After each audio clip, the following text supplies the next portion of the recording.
লাগে? মা। মা না? এরকম হ্যাঁ? আমার মার সন্তান কিভাবে হস? মা বাইসে থাকতো না সন্তান, এই জন্য এই আমার বয়স বেশি। এই যে বলো, ওই যে আমার ভাই আর আমি আর কি, এই যে নিচে বল। ছোট ভাই, ওটা আমার ভাই, তুই না আমার কিছুই হস না। ছোট লোকের বাচ্চা এখনো বাসা থেকে যায় নাই। কি রে ফকিনির বাচ্চা, তুই এখনো পড়ে আছিস এই বাসায়? আস না কেন? যাইতে চাইছিলাম, ওই আম্মায় এই 20,000 টাকা দিছে। এই শোন, আমার আম্মাকে আম্মা বলে ডাকবি না। ভালোবাসা, আদর, মায়া, যতন সব লুকাই আছে। এই যে এই শাড়িটাই আমি পরবো। আর যে তোকে এত আদর ভালোবাসার যত্ন দিয়ে বড় করছি, তোরা তো পারলি না 1 টাকা সুতাই না আমারে দিতে। ও তো আমার কথা চিন্তা কইরা ব্যাংক ব্যালেন্স যত টাকা পয়সা আছে সব তোমাকে বুঝাই দিই, কারণ তোমার বাবারও ইচ্ছা ছিল এই সয় সম্পত্তি যেন আমি তোমারে বুঝাই দিই।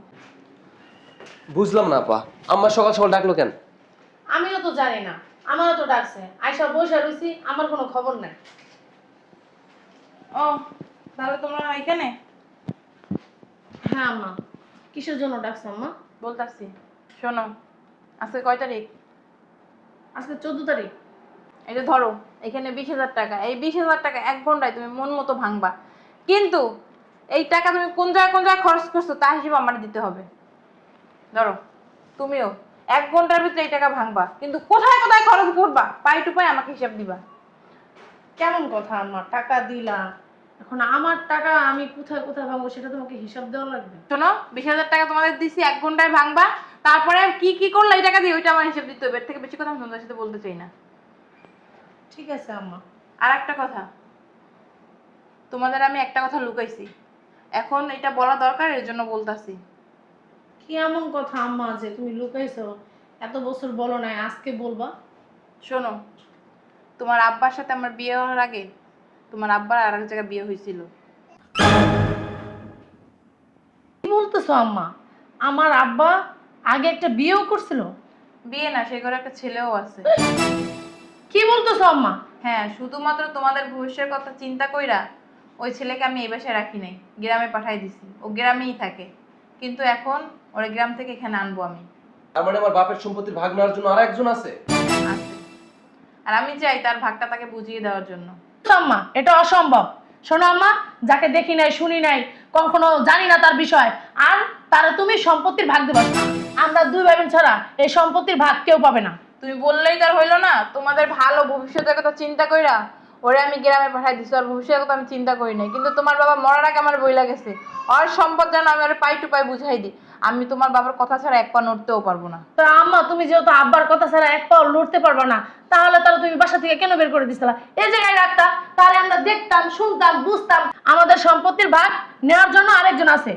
এখন হঠাৎ করে তুমি বলতেছো হ্যাঁ আমার একটা ভাই আছে, এটা অসম্ভব, মানতে পারতেছি না আম্মা। সেটা আমারই ভুল হয়েছে, তোমাদের কারণে ওরে দূরে ঠেলা দিছি।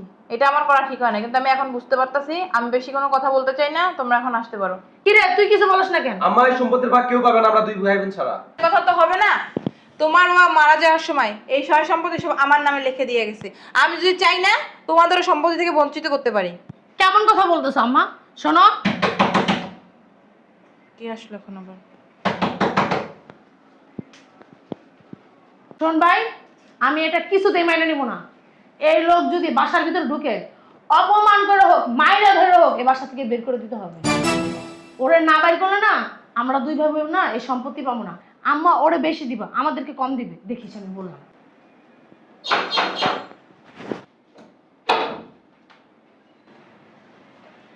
আসসালামু আলাইকুম। ওয়ালাইকুম আসসালাম। আসো, ভিতরে আসো। আসো, বসো। এটা তোমাদের বড় ভাই, সালাম করো। ন্যূনতম ভদ্রতাকে আমি তোমাদের শিখাই নাই? হ্যাঁ, ও তোমাদের বড় ভাই। তো তো মানে ধর, টাকাগুলো একটু ধর।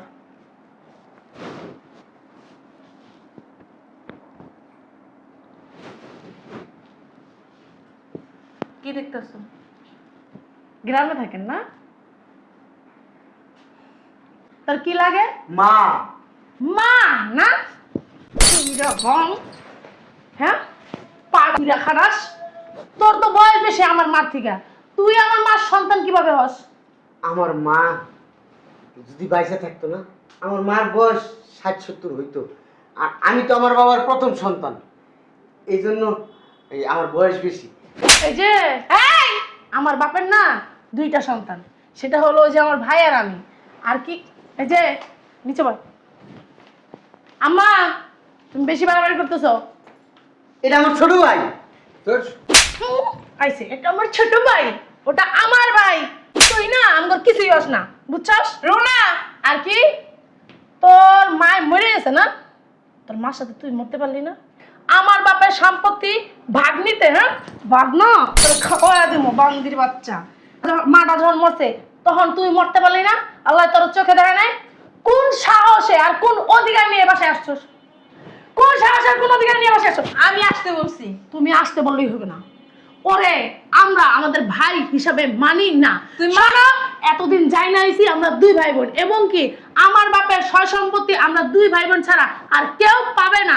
শোনো মা, তুমি যদি বেশি বাড়াবাড়ি করো না, ওরে আমি 1 সেকেন্ডের বাসা থাকতে দেব। বেরো। আমি আমার বাবার সন্তান না। ফকিন্নির বাচ্চা, জুতা পিন্দা বাসায় আমার বাবা আমার জন্ম দিছে না। ফকিন্নির বাচ্চা, জুতা পিন্দা বাসায় ঢুকছিস কে? জুতা পিন্দা বাসায় ঢুকছিস কে? হ্যাঁ ফকিন্নির বাচ্চা, বেরো বেরো, ছোট লোকের বাচ্চা, বেরো যা, যা। বুঝলাম না আম্মা, তুমি একটা বাইরের লোকের জন্য আমার এটা বাইরের লোক না, এই বাড়ির বড় সন্তান, বংশের প্রদীপ। শোনো আম্মা, আমার বাড়ি নাই, তুমি বাড়ি যতই গলা চিল্লা চিল্লা বলো, ও এই বাড়ির সন্তান। আমরা দুই ভাই বোন কিছুতেই মানবো না এবং কি মানি না। তুই মানো আর না মানো, ও এই বাড়ির ছেলে, এইটা একদম সত্যি কথা। তুই কি বেরোবি? বাইরে না কি লিয়া বাইরে, ছোট লোকের বাচ্চা।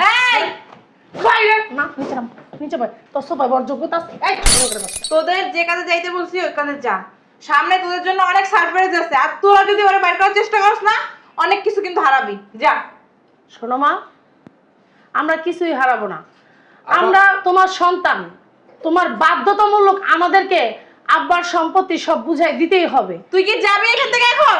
আপা বুঝতেছিস না, অনেক কিছু হারাতে হবে। কি আজ নিয়ে আসছে একটা হারানোর জন্য, আমাদের সম্পত্তির ভাগ টাক সবকিছু হারানো। যা, 20,000 টাকা দিছি না, এই 20,000 টাকা 1 ঘন্টার মধ্যে খরচ করে আসবি। যা। ঠিক আছে যাইতাছি, 1 ঘন্টা পরে এসে জানি এই ছোট লোকের বাচ্চারা দেখি না, যদি দেখি না তাহলে খবর আছে, ওরা জানি না দেখি 1 ঘন্টা পরে এসে। এই যে বাসা থেকে বেরো যাবি, ছোট লোকের বাচ্চা বান্দির পুত। ওঠো।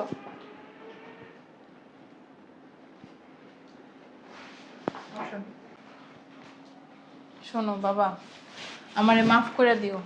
আমি এই বয়সে আসার পর তোমার সাথে অনেক অন্যায় করছি, অনেক অবিচার করছি, যার সাজা হয়তো আমি আস্তে আস্তে পাইতাছি। যাই হোক, যে কারণে তোমারে আনা। শুনেন, আপনার সম্পর্কে আমার মা, হয়তো বা আপনি আমার বয়সে ছোট হইতে পারেন, আমার বাপ আপনার বিয়ে করছে, তারপরও আপনি আমার মা। আমি আপনার সম্মান করি। আপনি আমারে মনে করেন বাসার থেকে তারাই দিয়েছেন, আমি কিছু মনে করিনি, কারণ আমি মানুষ। আল্লাহ আমারে এই দুনিয়াতে পাঠাইছে, আমি আল্লাহর বান্দা। আল্লাহ আমারে একভাবে না একভাবে বাসায় রাখবো। আল্লাহর দুনিয়াতে আল্লাহ কেউ মারে না, আমি কিছু মনে করিনি। আমি তো 3 বেলা 3 মুঠা খাইতাছি, এতিমখানায় বড় হয়েছি, তাতে কি হয়েছে? কি লিখে ডাকছেন কন? ধরো, এখানে 20,000 টাকা আছে, এই টাকাটা তুমি 1 ঘন্টার মধ্যে খরচ করবা, আর কোন জায়গায় খরচ করবা সেটা আমাকে 1 ঘন্টা পর হিসাব দিবা। নাও। আমি খরচ করুন 20,000? আমি তো এত টাকা কোনোদিন একবার দেখি নাই। এই যে এখন দেখতেছো, তোমার যা যা কিনতে মন চায়, যা যা খাইতে মন চায়, যেখানে যেখানে খরচ করতে মন চায় তুমি করবা, কিন্তু সব হিসাব আমারে দিবা। আমি এত টাকা ধরি নাই, কখনো গনি নাই। আমি একটু গনি টাকাটা। এখন না, পরে গইনো। না গনি, আমি এত টাকা দেই নাই কোনোদিন। পরে গইনো। 1 2 3 4 5 6 7 8 9 10 11 12 13 14 15 16 17 18 19 20 21 22 23 24 25। আম্মা, আপনি না কইলেন এনে 20,000 টাকা? হয়তো ভুলে 5,000 বেশি গেছে। এনে 5,000 টাকা বেশি আছে আম্মা, এই নেন। এটা রেখে দাও তোমার কাছে। না আম্মা, আপনি আমার 20,000 টাকা দিয়েছেন, আমি 20,000 টাকাই ওই খরচ করবো। আচ্ছা ঠিক আছে, তাহলে তুমি থাকো, আমি ভিতরে গেলাম, 1 ঘন্টা পর আমি আসতেছি আবার। তাহলে আমি এই 20,000 টাকা একটু কিছু কিনাকেটে খাইয়ে আসি। আচ্ছা যাও, ঠিক আছে আম্মা। সাবধানে যাও। আচ্ছা। মা, আম্মা, আম্মা, কি রে আপা, আম্মা কই? ভিতরে আছে হয়তো। আম্মা, আম্মা, বুঝলাম না আপা, ছোট লোকের বাচ্চা এখনো বাসা থেকে যায় নাই? কি রে ফকিনের বাচ্চা, তুই এখনো পড়ে আছিস এই বাসায়? যাস না কেন? ওই যাইতে চাইছিলাম, ওই আম্মা এই 20,000 টাকা দিছে। এই শোন, আমার আম্মাকে আম্মা বলে ডাকবি না। আচ্ছা, ওই উনি 20,000 টাকা দিছে, কইছে কি 20,000 টাকা মন মতো ভাঙতে। আপা দেখছিস, আবার 20,000 টাকাও দিয়েছে। পরে আমি ভাঙছি। ভাঙছস? ফকিনের বাচ্চা, 20,000 টাকা এক লগে চোখে দেখছস জীবনে? না হ্যাঁ? না, তুই কেন আমার আম্মায় টাকা দিল তুই নিলি? কেন নিছস? ছোট লোকের বাচ্চা, তোরে বলছি না আমি 1 ঘন্টা পরে জানি আয়া তোরে না দেখি। ওই যে আম্মা আম্মা কইছে, এই আবার আম্মা কইছি না? আম্মা কইছে 1 ঘন্টা পরে আইতে। এলি গাইস যামুগা থাকবো না। গেলি না কেন? আমার মা যখন 20,000 টাকা দিছে, আমার মার টাকা কেন নিছস? ওই যে কেন নিছস? আমারে কইছে যে এই টাকা তোমার, তুমি ভাঙবা। এরপর আমার কইবা কই ভাঙছো। এলি আমি এলি ছোট লোকের বাচ্চা, 20,000 টাকা কিভাবে ভাঙতে হয় জানো সেটা? হ্যাঁ? না, ভাঙছস কোনোদিন একসাথে 20,000 না, টাকা? না। তা কিভাবে জানবি? আমি একসাথে 5,000 টাকা দেই নাই কোনোদিন। দে টাকা দে। ওই নাই টাকা। কি করছস টাকা? টাকা আড়াইছি। হারামজাদা, টাকা বলে হারা লাইছে। ছোট লোকের বাচ্চা, টাকা বলে হারাই লাইছে। ফকিন্নির বাচ্চা, তোর না কইছি 1 ঘন্টা পরে জানি আইসা তোর না দেখি। তুই কেন রইলি? কেন আমার আম্মার কাছ থেকে টাকা নিলি? আমি নিতে চাই নাই তো, আমারে দিয়েছে। আমি নিতে চাই নাই তো, মানে 20,000 টাকা যেই এক লগে দেখছস, লোভ হয়ে গেছে একটা নাকি? ঠাস করে টাকাটা নিয়ে গেছস, নিয়া আবার হারায় ফেলছস। ছোটদের বাচ্চা, 20,000 টাকা ইনকাম করতে তো কত কষ্ট লাগে জানো সেটা? হ্যাঁ জানোস? হয়তো মাসে 10,000 টাকা বা 5,000 টাকা ইনকাম করস, এর বেশি তো পারস না ইনকাম করতে। দিন আনস দিন খাস, কামলাগিরি করস, 20,000 টাকা এক লগে নিয়ে হারায় ফেলছস। তুই নিলি কেন? কে চিল্লাচিল্লি করতেছো কেন তোমরা? কেন চিল্লাচিল্লি করতেছি বুঝো না? ও নিচে কেন? ওর যোগ্যতা যে জায়গায় সেই জায়গায় তো থাকবে। অতিরিক্ত কথা বলো, যে যার জায়গায় বসে যাও। ওর বাবা এটা বল। এই যে আমার আদরের সন্তান, কলিজার টুকরা ইউসুফ খান, আপনি 20,000 টাকা কোথায় কোথায় খরচ করছেন? আম্মা তুমি 20,000 টাকা দিলা না, আমি মার্কেটে যাওয়ার পথে দেখতেছি একটা মসজিদের কাজ চলতেছে, তো ওখানে আবার 5,000 টাকা দিলাম। আর সামান্য একটু যাওয়ার পর দেখতেছি আবার এক জায়গায় মন্দিরের কাজ চলতেছে, ওখানে 5,000 টাকা দিলাম। আর তারপর মার্কেটে গেলাম, যে খাওয়া দাওয়া করলাম, কিছু মার্কেট করলাম, ওখানে 5,000 গিয়েছে। তো মার্কেট থেকে বাইরে আসার পরে দেখতেছি একটা বাচ্চা কান্না করতেছে, তো ওই বাচ্চাকে আবার দেখে দয়া লাগলো, ওখানে 5,000 টাকা দিছি, দিয়ে 20,000 টাকা শেষ। টুট, ভালো কাজেই টাকাগুলো খরচ করছো, শুই না আমি অনেক খুশি হয়েছি। আকরাম খানের মেয়ে রুনা খান, আপনার বাবা আপনাকে অনেক আদর করছে, অনেক আদর যত্ন করছে। আপনি টাকাগুলো কোন কোন জায়গায় খরচ করছেন? শোনো আম্মু, তুমি যে টাকাটা আমাকে দিছো, প্রথমে আমি আমার বন্ধু বান্ধব নিয়ে পার্টি করলাম একটা ছোটোখাটো। তারপরে একটু মার্কেটে গেলাম, যে কিছু কেনাকাটা করলাম। কেনাকাটা করে আসার সময় বাসার নিচে এক মহিলা দেখে অনেক কান্নাকাটি করতেছে, তার সন্তান মারা গেছে, দাফন কাফন করবে, টাকা নাই গা। বাকি যে কয় টাকা ছিল ওনাকে ধরে দিয়ে দিছি। ও আচ্ছা, তুমিও ভালো জায়গায় টাকাটা খরচ করছো, সমস্যা নেই। এই যে আমার স্বামীর প্রথম সন্তান, প্রথম ঘরের আমার সৎ সন্তান, আপনি টাকাগুলো কোন কোন জায়গায় খরচ করছেন? ওই আম্মা হয়েছে কি, আমি তো 20,000 টাকা কোনোদিন এক হাতে ধরি নাই। আমার জীবনের প্রথম এই 20,000 টাকা ধরলাম, 20,000 টাকা গণলাম। টাকা কিভাবে খরচ করতে হয় সেটা আমি জানি না, তবে ওই আমার বোন, আমার ভাই, এরা অনেক জায়গায় দান করছে টাকা। বিশ্বাস করেন আম্মা, আমি দান করার মতন এরকম কোনো মানুষ পাই নাই। তবে আম্মা, আমার জীবনে খুব শখ ছিল, আমার মনের একটা ইচ্ছা ছিল, আপনি তো আমার মা, কেউ মানুক আর না মানুক, আপনারা মানেন আর না মানেন, আমি ওই টাকা থেকে আম্মা আপনার জন্য একটা শাড়ি কিনে আনছি। আম্মা, আপনি যদি এই শাড়িটা নেন আমি অনেক খুশি হবো। আমার জীবনের একটা ইচ্ছা আম্মা, আপনার আমি একটা শাড়ি দিব আম্মা। তো সাহস তো কম না। আম্মা, শাড়িটা আপনার পছন্দ হয়েছে? আমার আম্মা না এই শাড়ি পরে না, এসব ফুটপাতের শাড়ি আমার মা পরে না। শাড়িটা আমার অনেক পছন্দ হয়েছে, এই কালারটা অনেক আমার প্রিয়, কিন্তু এরকম শাড়ি বা এরকম কালারের কাপড় আমি এখন খুঁজেই পাই না। তুমি যে আনছো আমি অনেক খুশি হয়েছি, আর এই কাপড়টা আমি পরবো। আম্মা ছি আম্মা, তোমার এই ফুটপাতের শাড়ি পছন্দ হইলো, আমরা তোমার হাজার হাজার টাকা দামের শাড়ি এনে দিচ্ছি। আম্মা তোর মায়া যতন সব লুকাই আছে। এই যে আমার সৎ ছেলে দেখ আমার জন্য শাড়ি কিনে নিয়ে আইছে, এই শাড়িটাই আমি পরবো। আর যে তোকে এত আদর ভালোবাসার যত্ন দিয়ে বড় করছি, তোরা তো পারলি না এক টাকা সুতাই না মারে দিস।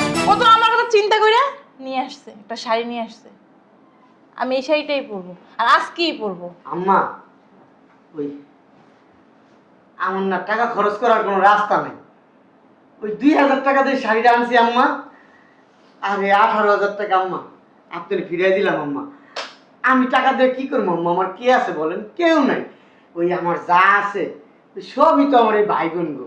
হ্যাঁ, আমার বোন আছে, আমার ভাই আছে, এর স্যার বড় পাওয়া কি আছে আম্মা বলেন? এই তো খুব ভালো করস, একটা কাজ করিস, চলচ্চিত্র জগতে যাইয়া অভিনয় করিস, কিছু টাকা পাবি, কাজে লাগবো।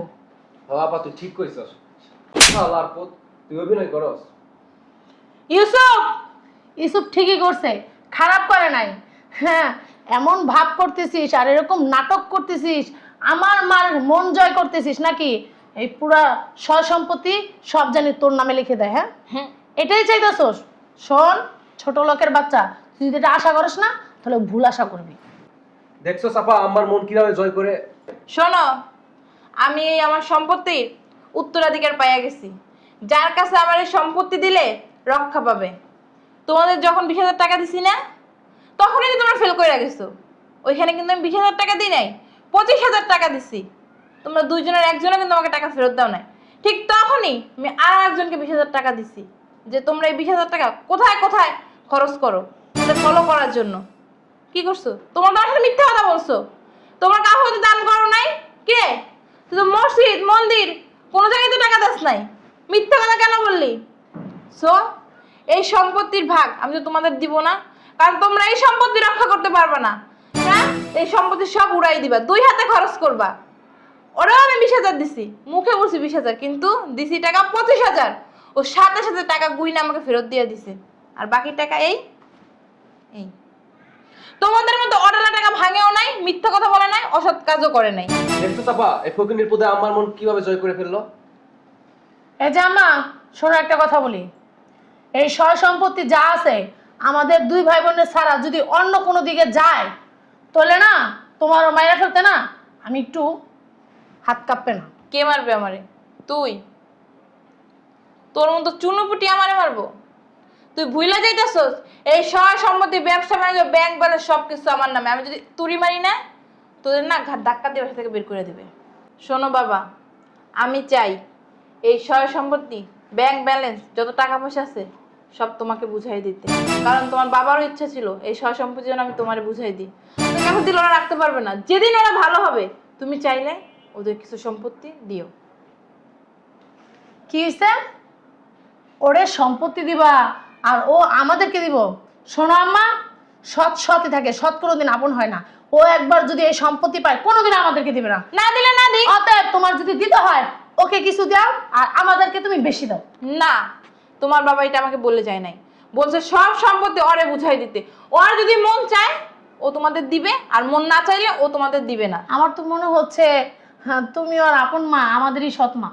তুমি যে এটা ধরে নাও। আম্মা সম্পত্তি আমার দরকার নাই আম্মা, আমার একটা সম্পত্তি খুব দরকার আম্মা। আমি তো ছোটবেলার থেকে বাপ মা ওই ভাই বোনের কারো আদর ভালোবাসা পাই নাই আম্মা। আপনি সম্পত্তি নামা ওই আমার এই 2 ভাই বোনের নামে দিয়া দেন, আমি শুধু আপনাদের চাই আম্মা। এই তো একটা বুদ্ধিমানের মতো কথা বলছিস। আম্মা এই আপনার আমি এতক্ষণ কিছু বলি নাই,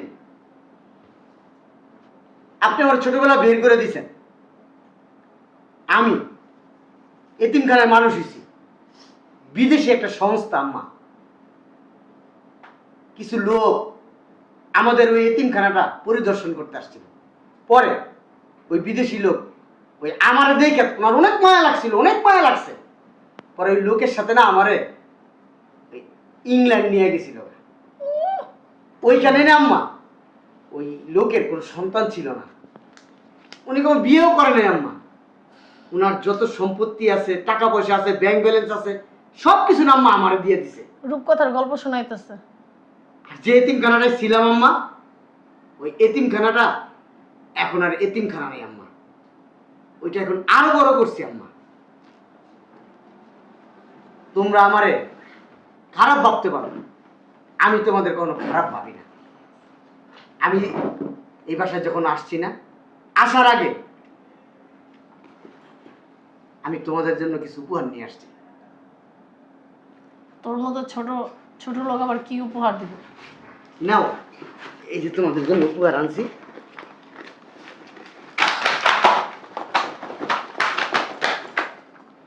ওই চাইলে না আরো দিতে পারি। নিচে 3টা গাড়ি দেখে আসছিলাম। হ্যাঁ দেখছিলাম, এখন বলবি ওই 3টা গাড়ি তোর? হ্যাঁ, ওই 3টা গাড়ি আমার। আসলে টাকাগুলো কি চুরি করে আনছিস না ডাকাতি করে আনছিস? বেয়াদব বেয়াদব। আম্মা চুপ! আসসালামু আলাইকুম স্যার। স্যার আপনার কাজ শেষ হয়েছে? আসলে ওই যে আপনার জরুরি একটা মিটিং আছে আর 20 মিনিট পর, তাহলে আমরা যেতাম। ঠিক আছে, তুমি যাও, আমি আসতেছি। জি স্যার। কি রে, এই ম্যাডামরা না নিচে দেখলাম আমি 3-4টা গাড়ির মালিক বললো না? হ্যাঁ আমি তো তাই দেখলাম। আম্মা, তাইলে আম্মা আমি যাই। হ্যাঁ, আপনি চিন্তা করে দেখেন আম্মা, আপনার কোনো কষ্ট হবে না আম্মা আমার সাথে থাকলে। আর এই টাকাগুলো দিয়ে গেলাম আমার ভাই বোনরে। আমার ভাই বোনরে এই টাকা দিয়ে শপিং করতে বললেন, মন মতো খরচ করতে বললেন। ঠিক আছে আম্মা, আসি।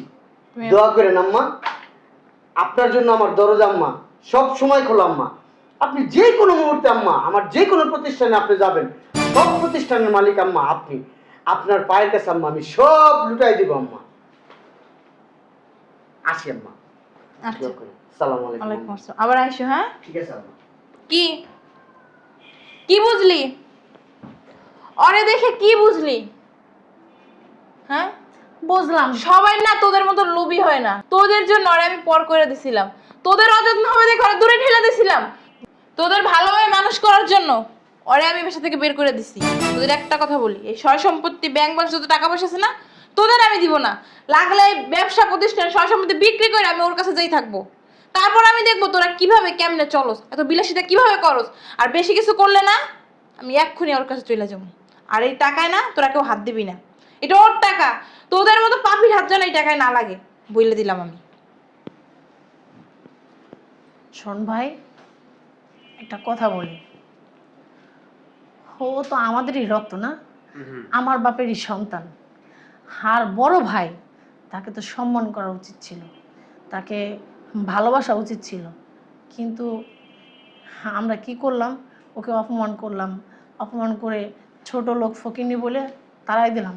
কিন্তু আসলে তো ও লাখ লাখ কোটি কোটি টাকার মালিক।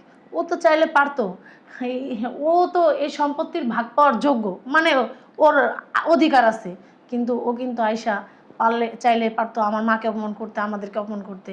কিন্তু উল্টা আরও আমাদেরকে ভালোবাসে গেল, ভালোবাসার কথা বলে গেল। আর মাকে কত সম্মান করলো। ও কিন্তু মা যে ওর সৎ মা, সেটা কিন্তু ভাবলো না। আসলে ওর কাছে না আমাদের মাপ চাওয়া উচিত। চল ভাই, আমরা আমাদের বড় ভাইয়ের কাছে যাই মাপ চাই। আপা তুই ঠিকই বলছিস, চল। ভাইয়ের কাছে মাপ চাইলে মাও মাপ করবে।